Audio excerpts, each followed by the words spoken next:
Ma'am, stop right there. Don't move. Excuse me. This is my house. Who are you? Immigration and Customs Enforcement. We need you to come with us for questioning. I'm Congresswoman Ela Harris. You're in my driveway. Do you have a warrant? We don't need one. Turn around. Hands behind your back. Ma'am? 4 IC agents thought they were executing a routine immigration enforcement operation. They had an address, a tip from an anonymous source, and the confidence that comes from years of operating without consequences. But when they pulled into the driveway of Congresswoman Elaine Harris at 11 a.m. on a Thursday morning and tried to detain her without a warrant, they set in motion a chain of events that would end with all 4 agents in federal prison, their careers obliterated, and a legal precedent that would reshape how federal law enforcement operates. Before we continue, where are you watching from? If this is your first time here, please hit that subscribe button. Stories like these need to be shared, and your support helps us bring more truth to light. The security cameras mounted on Congresswoman Harris's suburban Virginia home captured everything. Every word, every illegal action, every moment of a federal crime unfolding in broad daylight. And unlike bodycam footage that can be turned off or mysteriously malfunction, these cameras were private property, backed up to the cloud in real time, completely outside the control of the agents who were about to destroy their own lives. Elaine Harris had served Virginia's 8th Congressional District for 8 years. At 51, she was known for her work on immigration reform, her vocal criticism of ICE overreach, and her consistent advocacy for civil rights. She'd introduced legislation to increase oversight of immigration enforcement, held hearings on detention conditions, and publicly challenged the agency's tactics. She had enemies within ICE, agents who resented her scrutiny and wanted her silenced. That Thursday morning started like any other. Elaine had been up since 6, went for a run, showered, and was preparing to drive to Capitol Hill for committee meetings. Her husband, David, had already left for work at his law firm. Her 2 adult children were away at college. She was alone. The security system she'd installed after receiving threats from extremist groups covered every angle of her property. 4 cameras on the exterior, 2 on the driveway, 1 on the front porch, 1 covering the side yard. All recording in 4K, all with audio, all uploading to secure cloud storage every 30 seconds. At 10:58 a.m., the cameras picked up a black SUV with government plates turning into her driveway. Elaine was in her kitchen, gathering her briefcase and files for the day's meetings. She heard the vehicle and glanced out the window, assuming it was a constituent or a staff member. But when she stepped out her front door at 11:02 a.m., she found 4 IC agents climbing out of the SUV. Led Agent Christopher Nash, a 16-year veteran with a thick file of misconduct complaints. Agent Tyler Bennett, younger but equally aggressive. Agent Nicole Pritchard, who'd been with ICE for 7 years and had learned to follow orders without question. And Agent James Wu, the newest member of the team, only 2 years in and already being shaped by the culture of impunity. The driveway camera had a perfect view. Elaine, dressed in a navy blue suit and heels, briefcase in hand, stopping at the top of her porch steps. The 4 agents spreading out in what looked like a tactical formation. Nash stepping forward, his expression already hostile. "Ma'am, stop right there. Don't move," Nash called out. Elaine's hand tightened on her briefcase. She immediately knew something was wrong. "Excuse me? This is my house. Who are you?" Nash pulled out his badge, holding it up but not close enough for her to read the name. "Immigration and Customs Enforcement. We need you to come with us for questioning." Elaine descended 2 steps, her voice firm. "About what?" "I'm Congresswoman Elaine Harris. You're in my driveway. Do you have a warrant?" "We don't need one," Nash said, moving closer. "We have authority under federal immigration law to question individuals suspected of harboring or assisting illegal aliens." The camera captured Elaine's face, shock mixed with anger. "Suspected by whom? On what basis? You can't just show up at a congresswoman's home without a warrant and demand she submit to questioning." Bennett moved to flank her left side, cutting off a potential retreat into the house. "Ma'am, we can do this the easy way or the hard way. You can cooperate and come with us for questioning, or we can detain you for obstruction." Elaine pulled her phone from her jacket pocket. "I'm calling my attorney." Pritchard stepped forward. "Put the phone down, ma'am. You're not calling anyone until we've completed our investigation." "Investigation of what?" Elaine demanded, her voice rising. "You show up at my home, refuse to show me a warrant, and now you're telling me I can't call my lawyer? Do you have any idea how many federal laws you're violating right now?" Nash's face hardened. The cameras caught every micro-expression, the tightening of his jaw, the narrowing of his eyes.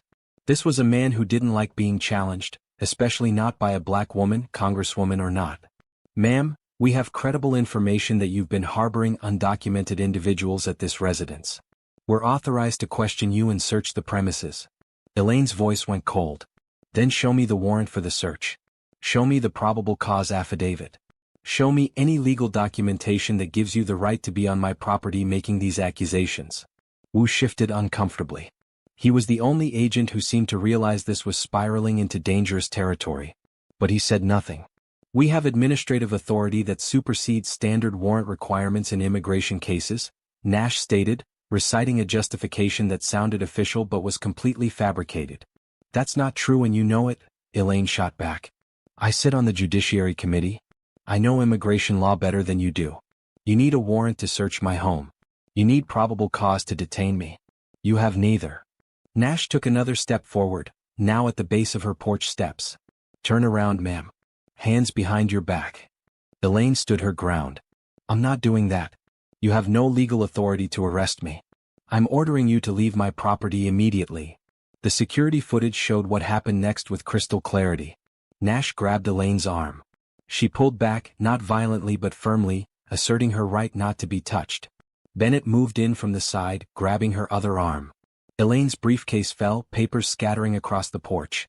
Get your hands off me. Elaine shouted. This is assault. I'm a member of Congress. But they weren't listening.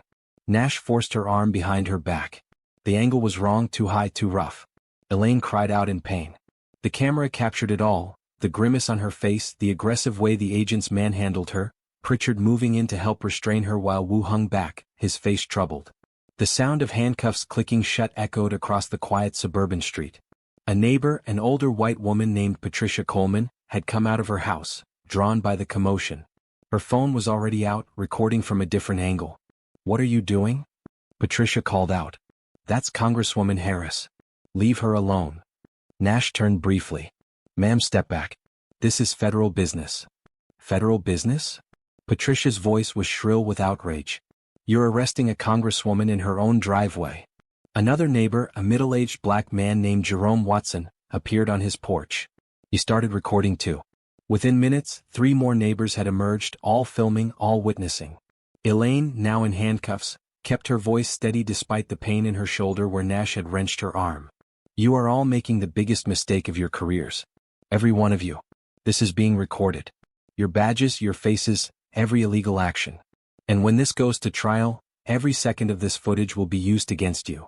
Nash's response was to grip her arm tighter and march her toward the SUV. Bennett opened the back door. They pushed Elaine inside, her head nearly hitting the door frame. She managed to duck at the last second, but the rough treatment was obvious to every camera, every witness. Before they could close the door, Elaine spoke clearly, projecting her voice so the cameras would catch it. My name is Congresswoman Elaine Harris, United States House of Representatives, Virginia's 8th District.